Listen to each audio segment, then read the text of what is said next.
আসসালামু আলাইকুম ভিউয়ার্স, আশা করি আপনারা সকলে আল্লাহর রহমতে ভালো আছেন। তো আজকের ভিডিওতে আমি আপনাদেরকে দেখাবো কিভাবে মোবাইলের মাধ্যমে আপনারা স্ক্যান করবেন যে কোনো পিকচার, যে কোনো ছবি, অর্থাৎ আপনার যে কোনো ডকুমেন্ট আপনারা কম্পিউটারের মতো স্ক্যান করবেন আপনার মোবাইল দিয়েই। তার জন্য আপনাকে চলে যেতে হবে প্লে স্টোরে। প্লে স্টোর থেকে একটি অ্যাপস ইনস্টল করতে হবে। অ্যাপসটির নাম হচ্ছে ফাস্ট স্ক্যানার।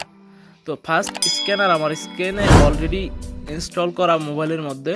তো আপনারা এটা ডাউনলোড করে নেবেন প্লে স্টোর থেকে। এই প্লিজ সাবস্ক্রাইব মাই চ্যানেল। এই অ্যাপসের লিংক আমার ভিডিও ডেসক্রিপশন বক্সে দেওয়া থাকবে। তো আমি শুরু করছি ভিডিও। তো এটা প্রথমে ওপেন করার পর আপনার দেখতে পাচ্ছেন যে একটি পারমিশন চাচ্ছে। পারমিশনটা আপনার অ্যালাউ করে দিতে হবে। তো আমি অ্যালাউ করে দিচ্ছি।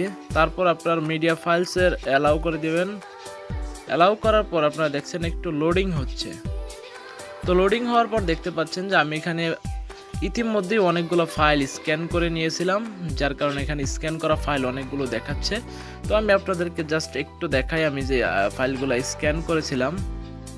দেখেন আমি অনেকগুলো ফাইল একদম স্ক্যানারের মতো স্ক্যান করেছিলাম, দেখেন। তো এইভাবে আপনারা স্ক্যান করতে পারবেন।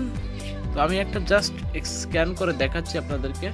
তো আমি আমার মোবাইলে আগেই ছবি তুলে রেখেছিলাম একটি পিকচার, তার জন্য আমার দেখেন ডান পাশে আপনারা আমার ভিডিওটি অবশ্যই ফুল স্ক্রিন মোডে দেখবেন, তাহলে বুঝতে সুবিধা হবে। তো ডান পাশে উপরে দেখতে পাচ্ছেন থ্রি ডট থেকে ইম্পোর্ট ফ্রম গ্যালারি ক্লিক দিচ্ছে। গ্যালারি ক্যামেরায় চলে যাচ্ছে। যাওয়ার পরে এখানে দেখতে পাচ্ছেন যে একটা ছবি। তো এই ছবিটা আমি অ্যাড করে দিচ্ছি। একটু লোড হচ্ছে, দেখেন। এটা ছবিটা তোলার পর এইভাবে টেনে অ্যাডজাস্ট করে দিবেন।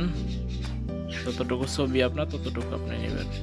তো এবার নেওয়ার পর আমি দেখেন এটা আমি টিক বাটনে ক্লিক করে দিচ্ছি। ক্লিক দেওয়ার পর দেখেন ছবিটা আমার একদম স্ক্যানারের মতো কোয়ালিটি স্ক্যান হয়ে গেছে। তো বন্ধুরা, আপনারা দেখতে পাচ্ছেন যে কিভাবে খুব সহজেই আপনার ফোন থেকে একটি ফাইল স্ক্যান করা যায়। তো এখান থেকে আপনারা চাইলে একটু কালার কম বেশি করতে পারেন, কমিয়ে বাড়িয়ে নিতে পারেন। তো আমি এটা ক্লিক করে দিচ্ছি। ক্লিক করে দেওয়ার পর এটা আমি চাইলে পিডিএফে সেভ করতে পারবো, অথবা এখান থেকে সরাসরি প্রিন্টও করতে পারবো। তো ওপেন পিডিএফ অথবা গ্যালারিতেও সেভ করে নিতে পারবো, সেভ টু গ্যালারি। তো যেভাবে ইচ্ছা আপনারা সেভ করে নিতে পারেন। তো আজকের ভিডিও আমার এই পর্যন্তই থাকছে।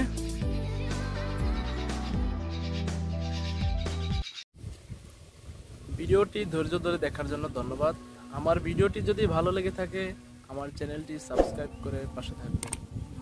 আল্লাহ আপনাদেরকে ভালো রাখুক, সুস্থ রাখুক, সেই কামনায় শেষ করছি আজকের ভিডিও। আল্লাহ।